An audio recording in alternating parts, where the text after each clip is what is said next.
Now, 8:25, BBC Radio Northampton, and I can't tell you how many people I know have done this. Left their mobile phone in the back of a taxi, usually after a nice meal or a night on the sauce.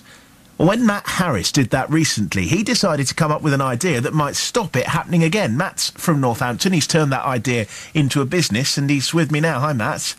So, come on then. Were you a little bit tipsy when you lost your phone? I wasn't actually. No, I was completely compass mentis. Yeah, it was very uncharacteristic. So, what happened then?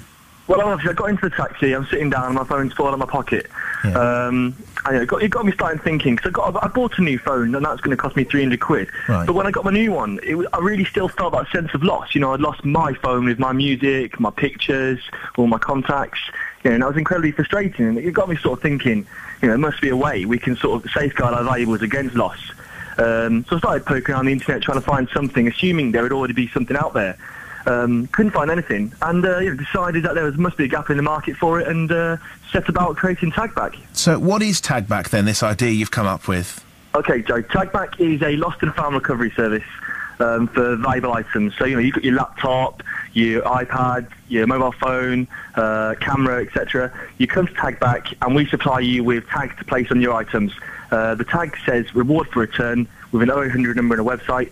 So the idea is simple. You know, you lose that, someone's going to see there's a reward for returning it by looking at the tag. They're going to call the 0800 number or go online and get through to TagBak. We're then going to take all the necessary steps to get the phone, or whatever it happens to be, back to its rightful owner and reward the finder on their behalf. So it's that simple. So it's a bit like the old key schemes that they used to have years ago, where you had a key ring on your keys, and if you found these keys, ring this number and they'd be reunited with the owner and you get a 10 quid reward. It's very similar to the key things, yeah. Do you physically have to stick a label on your phone or your laptop then? You do, yes, yeah. We spent about 3 months trialling various materials, adhesives, and I'm absolutely delighted with what we've come up with. It's not the kind of thing which is going to come off when you put it in your pocket. Having said that, you know, it's not a theft deterrent. If somebody wants to get it off, they can get a knife and get it underneath there. It does rely on goodwill. But we've been putting it to the test over the last few weeks by deliberately losing valuable items. And we've had some really good results. You know, people out there are fundamentally honest. And it does work. We even had an iPhone returned from Belgium. Really?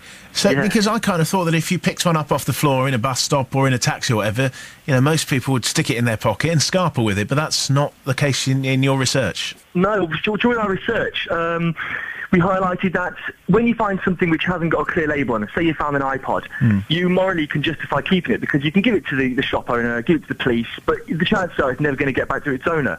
During our research, we highlighted that if there's a simple sort of way to return it, like a phone number, a 100 number, there's a reward offered, 88% of the time people are much more morally obliged to actually action that return, right. which is really what TagBak's playing on. And presumably you've got to pay to have these labels, have you, on your stuff? You do, yeah. You're paying. It's not just for the label; it's for the service, really. It's for the cover for the year. TagBak's going to do everything for you. You remain completely confidential. One of the main objections to not actually security tagging people's stuff was, you know, you don't want to put your number on there, your home address on there. So all that's on the label is a unique user ID, which links you via our database. So the finder will never actually know who you are. So you're really paying for that sort of all-encompassing service. And it's caught on quite quickly. I hear you've been talking to a top gadget magazine about a feature as well.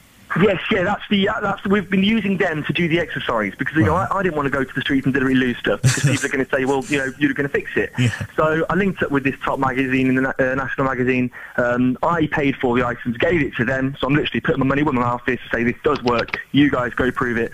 So, you know, they came with all sorts of creative places to lose everything, and it's gone really well. So they're going to be doing a write-up in their August magazine. Okay, Matt Harris from Northampton. Thank you for your time this morning. Lost his phone in the back of a taxi, and thought, well, you know, something's got to be done to stop this happening again. Came up with his new business, TagBak.